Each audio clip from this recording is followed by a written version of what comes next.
Welcome to the Built for More podcast. This is for the woman who wants to get the most out of herself in fitness, business, and in life. So if you want to learn the skills, the strategy, and the mindset to get the most out of your body, your mind, and your business, you're in the right place. Welcome back, guys. This episode is for anyone who works in the fitness coaching space or is looking to start their career in the fitness industry. The fitness industry has absolutely exploded with the rise of online coaching, and a lot of people see the appeal in working in a space that gives them total freedom in hours and location. And I think for a lot of people, it also seems like easy work.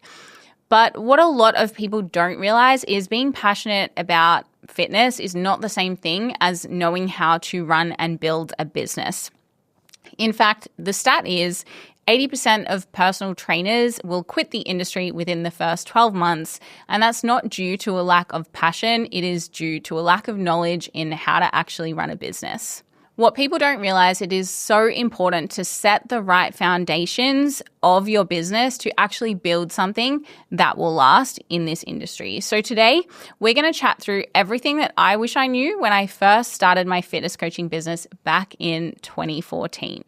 So number one, the first point I want to make is being a good coach is very important, but it's also not enough. So what I want to start by saying is that to be successful in this space, it is very important that you get good at what you do. At the end of the day, if you can get incredible results with your client, if you provide incredible service, then that is a really important foundation to becoming successful in this space. So I think it is important to get the practice with coaching and become really good at what you do. But I think it's also important to remember that you can be incredible at what you do, but if you don't actually understand the business side of things, then that talent and that passion is going to be wasted. Personally, in my time in the fitness industry, I have done a lot of additional qualifications to continue to upskill myself and learn more about areas that I am super passionate about, so that I'm always learning more so that I can add value to my clients and I can solve more of their problems. But something else I've also always invested in is business mentors, because it is really important to understand the stuff that's actually going to make your business sustainable and not something that just ends up burning you out, or it doesn't become something that you can actually turn into a profitable career. Because most people that step into this space, they're really passionate about helping people and they're really passionate about fitness, which is great. You need to be if you step into this space. But at the same time, sometimes just being really passionate and not actually thinking about the strategy and how do we actually need to set up your prices for profitability, not actually understanding how to assess your expenses or structure your bank accounts, like all that nitty-gritty stuff that comes and happens behind the scenes is so important in terms of making you a business owner and not just a coach. And that's where a lot of people get stuck, right? Because if you're just a coach, then the actual scalability and sustainability of that isn't there. At the end of the day, you're building a career here. And the reality is we live in a world where we need to be able to afford housing. We need to be able to afford food to put in our mouths. Like, we have expenses, right?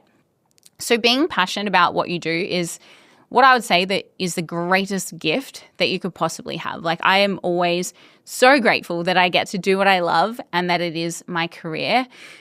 But at the same time, like, you need to be smart about it. Otherwise, if you don't build it into something that can actually support your life, then you're going to end up giving up, right? You're going to end up leaving the industry. It's too hard. Like, I can't afford my bills. I can't get anywhere. And that's going to really take the enjoyment out of it for you, right?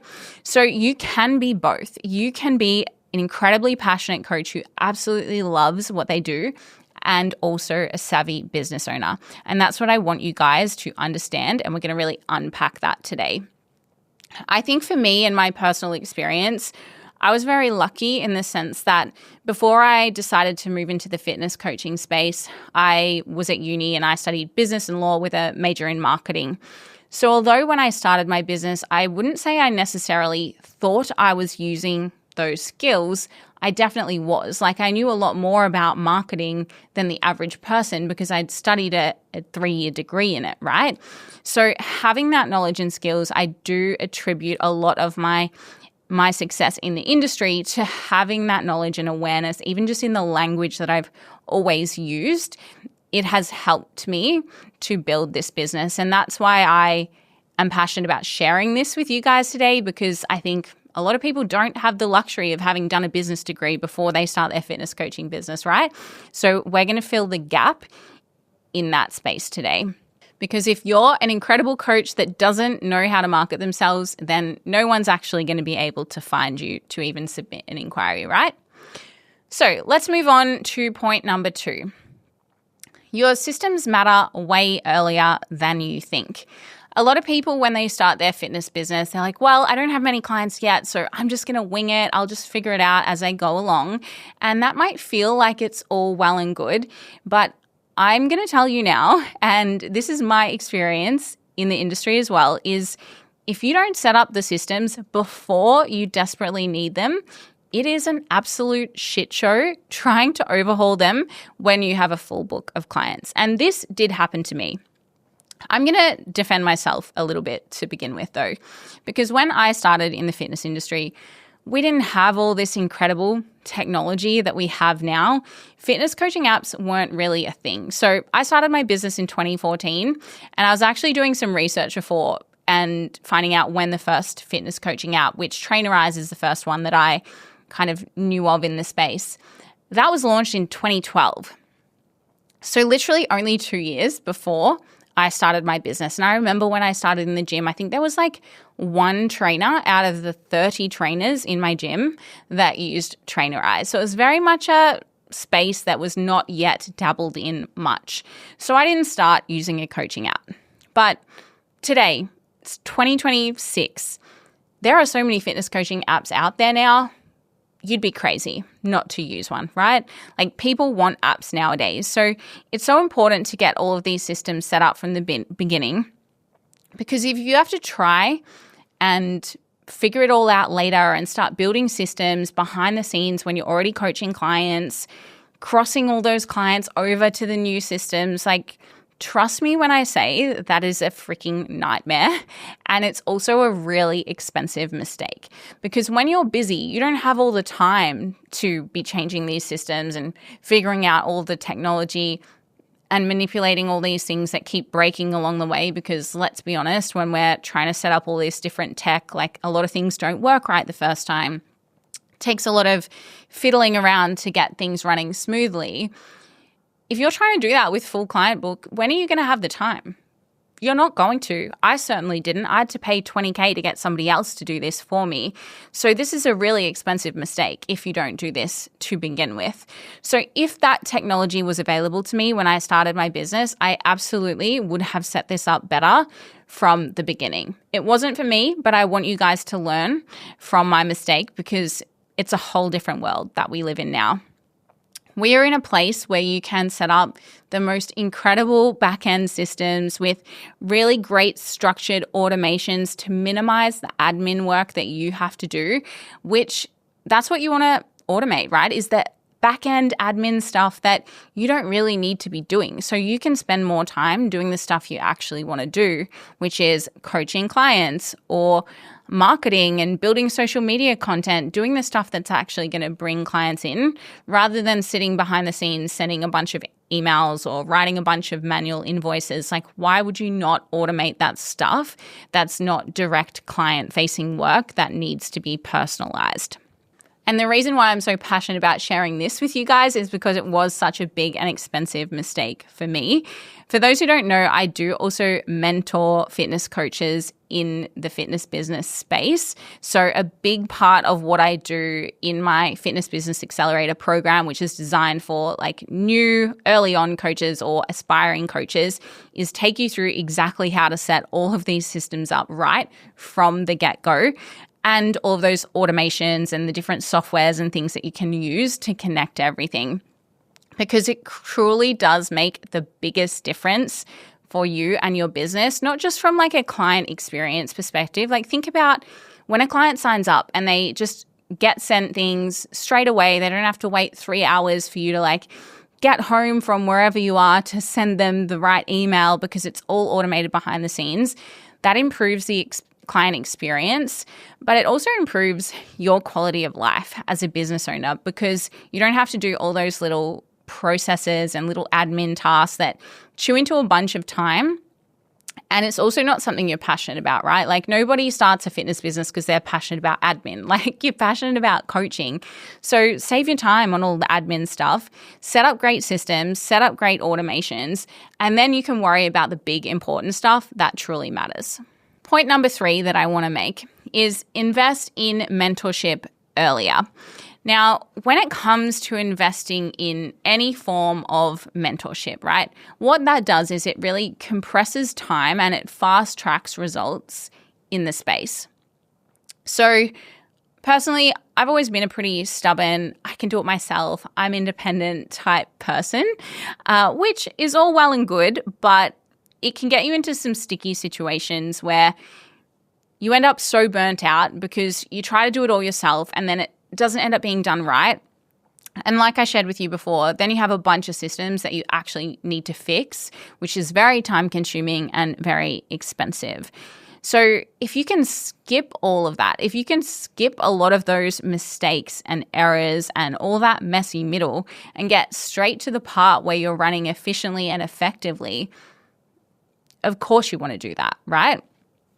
And it's kind of the same thing with when you hire a fitness coach, right? So you do that because you want to shortcut mistakes. You want to skip the trial and error. You want to go straight to a process that you know works. You want to get better results. You want to get faster results. You want to get more sustainable results. That's why you sign up to a fitness coach, right? Business is honestly no different from that. And the reason you sign up to work with a business mentor in this space is to learn from their mistakes. They'll cut straight to the truth for you, reduce the noise, reduce the overwhelm. Don't do it this way, do it this way. It's way more effective and it's going to get you there faster. It's going to speed up your growth. It's also a great way to gain perspective and accountability. Same as, again, when you invest in a fitness coach, right? The fact that you are paying someone, you're like, well, I better do it because I've invested in this. So it means on those hard days when you're like, oh, this is getting hard. Maybe I didn't get any leads this week. Maybe my content just isn't landing. You keep showing up because you've taken that step to invest in yourself. You've got skin in the game. And that's why actually investing in your growth is really powerful. Plus, it gives you an emotional sounding board as well when you are kind of having those hard days. And I'm telling you now, every business owner has had hard and challenging periods. They've had their struggles and they felt the highs and the lows of running a business. So it's going to happen to you regardless. And having someone to really just bounce off and get some grounded wisdom from when you're going through that is really helpful in those early days when you don't know if that's normal and that happens to everyone. And hearing that from someone who has got the experience in the space is so helpful. And I personally still invest in mentors to this day because I truly believe you can always learn more. And I always want to learn from someone who's a step ahead of me or who's done the thing that I want to do. And I think that's the best thing you can look at when you are looking to invest in a mentor is find someone who has done the thing that you want to do. And one disclaimer I'll put out there is beware in this space of people who are business mentors because they failed their coaching business. You'll often see people that didn't really get where they wanted to as a fitness coach, and therefore they flip over to coaching in the business mentoring space for fitness coaches. Now, tell me why you would take advice from somebody who wasn't actually able to build a sustainable and profitable fitness business and had to pivot into business mentoring. Doesn't make a whole lot of sense to me. Make sure if you are investing in mentoring, I want you to know that it is a space that there is a lot of people selling you the false dream, I suppose, out there. And make sure you're investing in someone who has literally built something that you would aspire to have yourself. Moving on to point number 4, act like a business owner from day one, not just a coach. And what I mean by that is it is really important that you are switched on when it comes to things like your terms and conditions, your boundaries, your payments, and your legal setup. So let's go through what that looks like. Firstly, terms and conditions. I will see a lot of coaches that don't get their clients to sign terms and conditions. Guys, this is so important. You need to get people to sign. Like when you do your Cert 3 and 4, you get access to, and they might call it something different nowadays, but you get access to a PARQ or a pre-exercise questionnaire and access to like liability waivers and things like that. You need to get your clients to sign these, okay? Don't overlook that. That is something that you need to have incorporated into your terms and conditions, is like an exercise liability waiver. You also need to make sure that you have your personal business terms and conditions. So what is the minimum term? And I encourage you to have a minimum term because you don't want to do all the hard work setting up a client to give them their plan and have them say, oh, actually, nah, I don't think I want to do this, because you've just done all that hard work. So having a minimum term is important to protect you and your energy and make sure that you're not doing that hard work for nothing. Making sure you also have terms and conditions around payments and how that is orchestrated. So for example, something I would highly recommend is always taking your payments in advance. And this might seem simple, but you'd be surprised how many people don't do it or allow, especially maybe in the gym, it's a little bit easier because online everyone's on direct debits, but it's so important that people pay in advance so that you don't end up in a situation where somebody hasn't paid for a few weeks for a service that you've already provided and then they disappear off the face of the earth.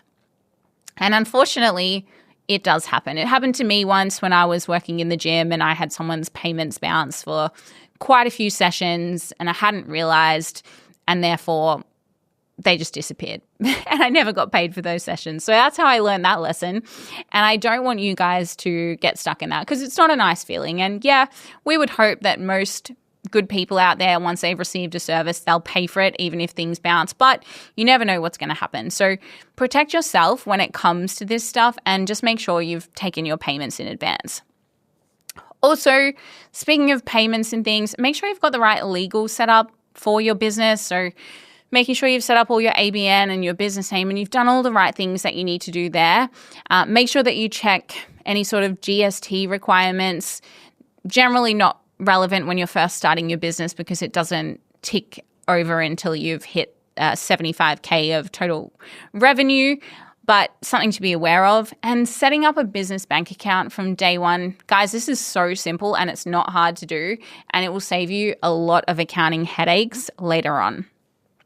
Something else you need to be aware of is the fact that you're going to have to pay your tax at some point. So when you start a business, that money that you're making is not all yours. Some of it is going to the government. So make sure that you know and understand how that works, because otherwise, and I've heard plenty of stories of coaches that haven't done this, and then they get to the end of the year, get their tax bill, and they have spent the money.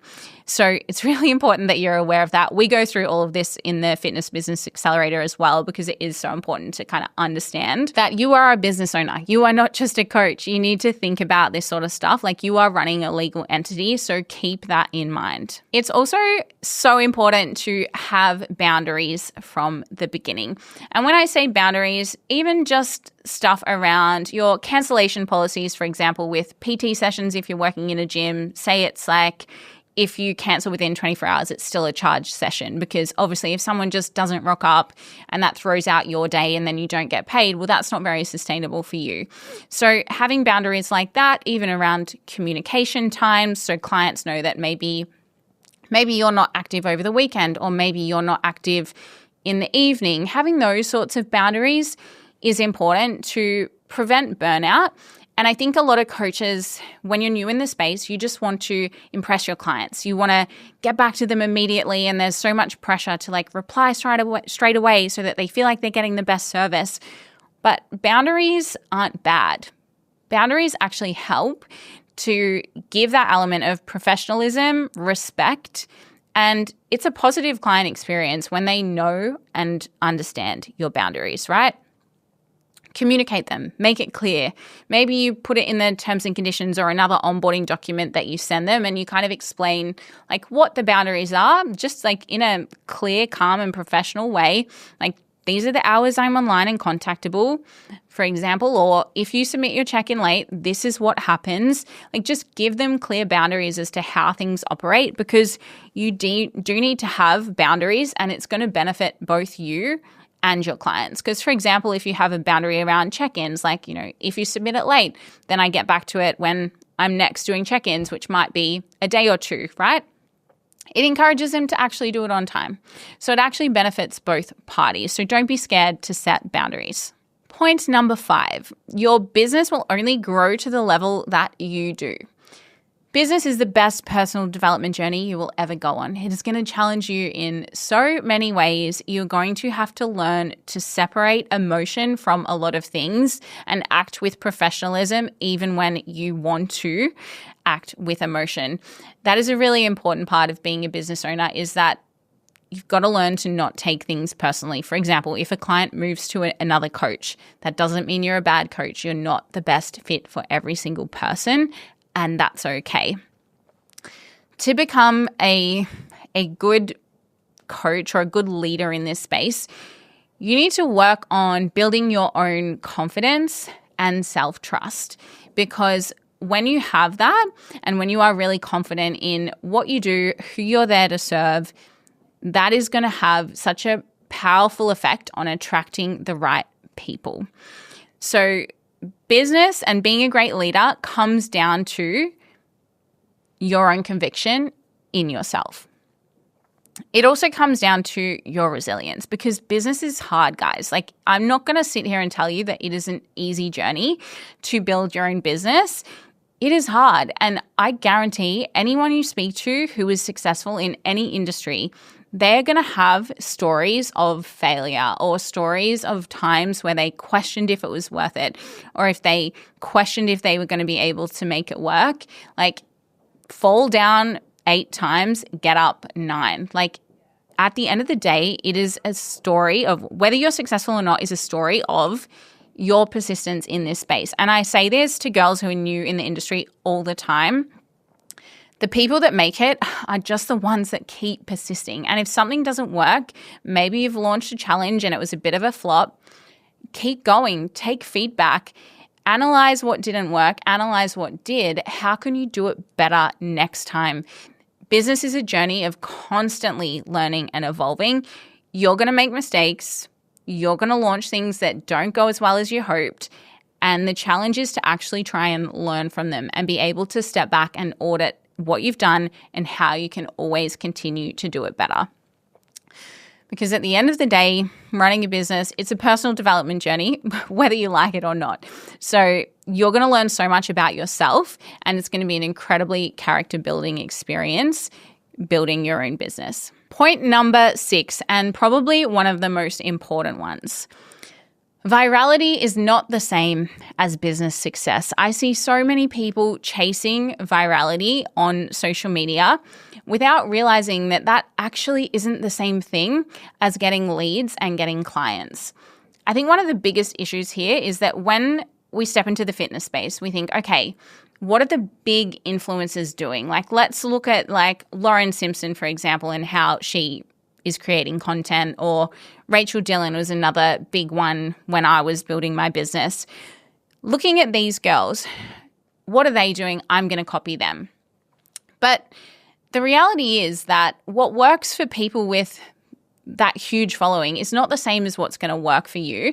And you've got to understand that the content that builds a huge following doesn't necessarily mean that following is clients. I'm going to use the example here of a lot of big influencers in the fitness space posting a lot of bikini photos, right? Getting a lot of followers. Guess what? A lot of their followers are not potential clients. They are men that want to see them in bikinis. And men are not well, maybe they are. Maybe you coach men too, but they're probably still not there for your fitness advice, right? So it's important to understand that more followers is not better if they are the wrong type of followers. Focus on content that is going to attract the right type of followers that are actually going to be interested in working with you. And when it comes to engagement on social media, so many people put all this pressure on themselves to get heaps of likes, to get heaps of engagement. But at the end of the day, the stuff that gets a lot of likes is not the same that gets a lot of conversions. And when I say conversions, I mean people that actually decide they want to buy from you or invest in your coaching, right? So the stuff that gets likes, let's use an example. When you go out on the weekend and you post a pretty photo in a pretty dress, you get heaps of likes, right? Then you post a client testimonial or a client transformation photo and you get like 30 likes. You get more likes on the photo of you in a pretty dress, but nobody's looking at that being like, I want to sign up to her coaching. No, they're like, she looks pretty. I'm going to give her a like. You go, girl. You look great. Then they see the client transformation photo, and while less people like it, you're going to get a lot more inquiries from that. And I see that myself in my own content. Like when I post client transformations, they get very minimal engagement. But I definitely notice, and I've got the data to back it up because I look behind the scenes at my inquiry form. I've got the data to back it up. When I post those, I get more inquiries. So stop getting caught up in the idea of I need to get more likes, I need to get more views. It actually doesn't matter because unless it's that from your ideal client, it doesn't make a difference to growing your business. So keep that in mind. Another big mistake I see people make here is they will invest in those social media companies that give you like content ideas or pretty Canva templates or maybe both. They invest in that as the first step, thinking, okay, I want to grow my business. I need to grow my social media. Guys, social media is like 20% of your business. Instead of investing in your social media, invest in learning the rest of the business stuff first. That is going to be the most important thing. And then once you've got the business running really well behind the scenes and you've understood like strategy behind content and things like that, then if you still want to get support in your content and pretty Canva templates, absolutely go and do that. But I'm telling you now, that is not the first place to start when you are looking at investing in support for building your business. I'll share with you guys that when I finished competing and stopped posting as many bikini pics myself and also started talking a lot more about periods, I've actually kept a pretty similar level of followers over the last few years. But I noticed when I look in my professional dashboard that I've lost a lot of men and it is continually increasing the percentage of women. And that's what I want, right? And with that, inquiries have increased exponentially over the years. And for me, that's perfect because I don't care if those men follow me or not. Like, I'm here to add value to women in this fitness space. So it's really important we don't get too caught up in what that number is doing and overanalyzing that. All right, the last tip for you guys today is build something sustainable. You don't want to build a business that you secretly hate or you start to resent, something that is draining you. You want to build a business that supports your life, not consumes it. And when I say that, I mean going back to all the systems and the automations and stuff, like setting things up well so that you're not getting caught up in the day-to-day tasks that isn't what you're passionate about, that isn't the actual coaching and connection with people, because that's the stuff you're here to do, right? Now, don't get me wrong. When I say sustainable in the scheme of business, there is going to be periods where you have to hustle. And I still have periods where I have to hustle last night. I was up till 9 p.m. last night on my computer preparing this podcast because I hadn't had any other time this week, right? So you've got to remember there's going to be times where you're going to have to push hard, but you can't do it 24/7, 365 days a year. You also need to know where your limits are and be able to pull back and have periods where you're really pushing growth, and then have periods where I'd almost call it like a holding phase. It's almost like after we do a muscle building phase, then we would enter like a solidification phase, right? Where we're essentially just solidifying the tissue that we've built rather than going straight into a deficit. Like that's what you would do there. Literally the same thing. Hustle hard. When you're feeling like, okay, this is getting a lot, you can pull back and you can just hold for a bit. Like you get to make the rules actually. You're the business owner. So you are able to structure this in a way that, yes, you push hard, but you also pull back sometimes and manage your overall energy and love for the business by making sure you don't just run yourself into the ground in the process. The other thing to look at with this is just being smart about your days and how you structure your days, whether you have a cutoff time in the evening or you don't check your phone for a certain amount of time in the mornings. Everyone's different. Like, you don't have to all follow the same rules. I used to really love starting my workday at 6 a.m. and kind of clocking off closer to 3 or 4. Everyone is so different. Find what works for you. Just make sure you're finding time to fully switch off in the process. You really want to build something that you're genuinely excited to wake up and start work every day. And I'm very grateful that that is the position that I'm in. And I want that for you guys too, because it is an incredibly rewarding way to live your life.